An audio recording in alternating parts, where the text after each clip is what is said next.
great thing about heathlands is even though they do support a diverse range of plants and often very rare ones, typically you only find about 20 species growing in all the habitats. So it's a good one to learn. Today we'll look at 10 or so of these plants and both learn how to identify them and also learn a little bit about what they tell you about the sort of habitats they grow in. Heathlands have existed in the UK for over 14,000 years, but in the last couple of centuries we've seen them decline by almost 80%. There's a range of reasons for this. The land has often been improved for agriculture, been used for house building, and the few bits which are left are increasingly more and more fragmented and often quite poorly managed. There's a wide range of management techniques used here in the New Forest. There's of course the famous ponies which so many people come to see, but there's cattle grazing as well, there's rotational burning, and there's a pattern of mixed forestry. What this has done is created a wide range of different habitat types, and most importantly it's kept the vegetation open, which allows many of our rarer plants and animals to thrive. The term heathland actually covers a wide range of habitat types, and it's important not to think of heathland as just somewhere where heather grows. We're in a typical environment here, a very small valley bottom where you can actually see many of the different habitats. Up the hill we have this dry heathland which is very much characterised by heather and bell heather. Then as we move down the slope we see more of the cross-leaved heath which indicates the damper conditions, and finally by the time you've reached the valley bottom you're very much into bog or mire, which is one of these wonderful habitats which is characterised by sphagnum mosses and strange sedges which occurs in so many of the valley bottoms in the New Forest.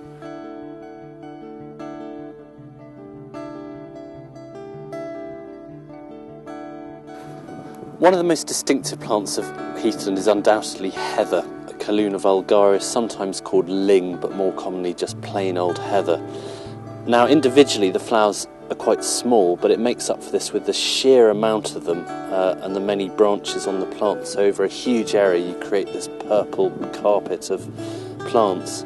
The leaves themselves are rather interesting. They're minute sort of branch structures, so it's quite hard to see individual leaves. It's more sort of very sort of coniferous looking cluster of leaves, and that's what makes it very different from the other heathers we'll look at. When you look at the new buds on their own, which is something you see sort of early August, late July, they actually appear quite white before they come out, but as they open more you get this deeper and deeper purple emerging, and eventually the entire landscape becomes covered with this deep, deep purple colour. A plant you'll come across a lot in dry heathland is this thing called Tormentil Potentilla erecta. It's actually a member of the rose family, which you can sort of see in the flower structure. It's got this sort of delicate four-petaled thing. It's an interesting family because it includes all manner of things like apple trees and cherries and hawthorn and so forth. Even when it's only in leaf, it's quite recognisable with its five-pronged leaf. This is called a digitate leaf because it looks like 5 fingers radiating out from one point. And they've got quite a nice sort of little bit of hair on them, which gives them a slight glistening quality in the sunlight. It does get grazed off a lot, so often you won't find it in flower, but it's one which is quite easy to recognise from the leaf alone. Unfortunately, as with most habitats, you reach a point where you have to identify a grass or two. Luckily in heathland, actually, there's very few species of grass which one commonly finds. One of the grasses you find a lot of in dry heathland is this one called common bent, Agrostis capillaris. Now, all the bents are quite recognisable because they have these very, very delicate flower heads. Unlike other grasses where you get sort of clumpy seeds, these are rather fine and feathery and often called tickle grass. If you're not sure which bent you've got, the way to do it is to check a thing called the ligule. Now the ligule is found where the leaf meets the stem, and all you have to do is slowly pull back the leaf,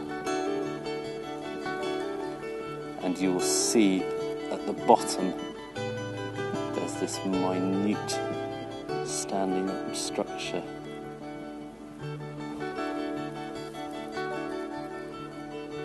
So here is our second type of heather.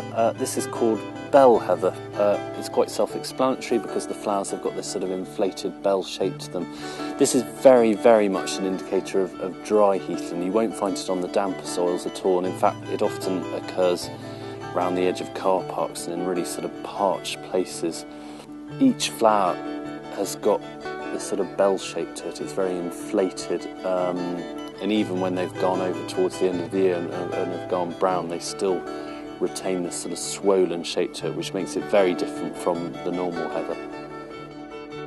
The leaves of bell heather are again very distinctive. They're very different from the other heathers. They're almost like a sort of conifer tree. They're quite spaced out and very needle-like individually. Now if you compare that with the leaves of the normal heather we were looking at before, you can see it's very, very different. Normal heather almost gives the impression it's in bud and it's about to become something much larger, but in fact that's all it ever does, and it will senesce and die in exactly that structure. So side by side you can hopefully see that bell heather with the much more pointy leaves and normal heather with the bunched up leaves are extremely different. In terms of telling apart dry heath and wet heath, there's one species of grass which it's very useful to know, and that is this thing, which is purple moorgrass. It's a tussock forming large grass, so you typically find it in these large patches, often growing up through the heather. It's the only true deciduous grass species in the UK, which is why you can see this huge amount of dead material left over from previous years. And it's actually this material which is often problematical in terms of heathland fires. But it is a damp-loving species, and if you start seeing large amounts of purple moorgrass, it will tell you that you're in a much damper habitat. It does flower at this time of year and has these tall heads. Here most of them have been grazed off, but often you'll get a sort of a mound of them, and they are slightly purple coloured. You have to use your imagination a bit, but that's where the name comes from. This is the final type of heather that you're likely to come across, and this is a plant called cross-leaved heath. It's an indicator of damp heathland, so the fact that we've got it here tells us that we've now moved into a much wetter habitat. It's actually personally my favourite of all the heathers. It's a very sort of distinctive looking thing. The flowers are vaguely similar to bell heather. They've got this sort of inflated look to them, but they're a much more delicate pink colour, and actually the colour changes through the flower, so it starts with a sort of darker pink at one end and moving to white at the lips. Now what you see with the cross-leaved heath are these rows of 4 leaves in a perfect cross. The Latin is Erica tetralix, meaning 4 leaves, and it's very, very different to the other ones we've seen earlier on with these sort of the branch-like clusters of leaves coming out. These are individual leaves in little whorls of 4. It's almost like a bedstraw with this sort of structure of the leaves coming up one by one. They're also very minutely hairy, which gives them this sort of silvery look, and the silverness goes all the way up to the top, and you see it around these leaves on the flowers as well.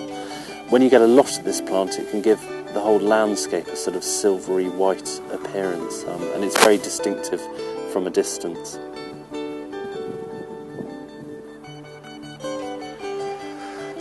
Bogs, or valley marshes, are certainly one of the most impressive habitats within heathland. They generally form where there's either a collection of water or a constant seepage of water coming through the habitat, and this creates one of the most extreme environments in terms of its low nutrient levels, but also one of the most spectacular in terms of the range of plants which grows in it. One of the most impressive plants is undoubtedly the sundew, which is one of our native carnivorous plants. This species is round-leafed sundew, Drosera rotundifolia, which is one of the more common species you come across. There's a couple of others to look out for, but this very distinctive round-leaf shape means that it has to be this one. Now you can see on the leaves they're covered in these dense, sticky glandular hairs with drops on the end, and it's the drops on the end which give it the dew name. And certainly in bright sunlight you see them glistening in a dew-like way. Now these are incredibly sticky, these hairs, and as soon as an insect walks onto them, there's absolutely no way it's getting away. The other carnivorous plant, which is a lot rarer than sundew, but it's one you see quite a lot in the New Forest, is a plant called butterwort. Now again, it's got the same technique that insects land on its leaves and get stuck on, but it does this without the sort of glandular hairs you see on sundew. This species is called pale butterwort and is a real speciality of this part of the country. It flowers much later in the year, so even here in September we can almost see it in its peak with this wonderfully delicate pink flower with its very distinctive spur or hypanthium coming out of the back. An unmissable plant of bog habitats is undoubtedly this wonderful plant called bog asphodel, Narthecium ossifragum. The Latin ossifragum gives reference to the poor quality of grazing of these habitats, and if cattle were left on them too long, they'd start to get brittle bones, and also I imagine the very unsteady nature of walking over bogs would make them more likely to have accidents. This plant is wonderfully changeable throughout the year. In peak flower it has these very distinctive fluffy yellow flowers which open up, revealing the anthers inside. Later on in the year the flowers close up and form these quite unique orangey brown nutlets which contain the seeds. When you get large quantities of the plant, these form great orange carpets forming over bogs and valley mires. As we move down the valley you can see it's noticeably much wetter. We're now into the proper bog system, and the plants growing here are almost aquatic in their nature. At any time of year they're going to be growing in water, and there's 3 typical species of this habitat which we'll now look at. In the middle of bogs you start getting these areas of open water which are called soakways, and there's 2 plants which virtually always grow in these, which are Marsh St John's wort and bog pondweed. They're interesting because they so commonly occur together and they're both very visually distinctive. Marsh St John's wort, with its hairy leaves, has this wonderful habit of holding on to little drops of dew and rain and holds this throughout the day. Bog pondweed sits very low in the water with its leaves just floating and occasionally sticks up very small flowers. And finally, in some of the dampest areas of all, is common cottongrass. In flower it's absolutely unmistakable with these white cottony heads. Bogs can be fairly impenetrable and there's always a danger of losing a welly, but when you start looking closely they're full of a myriad of weird and wonderful plants and well worth spending time in. There are in fact over 200 species of plant growing in this one small area in the New Forest, and today we have just run over some of the more common species you may see out walking. Thanks for watching, and keep an eye out for our forthcoming episodes on grasslands and woodlands.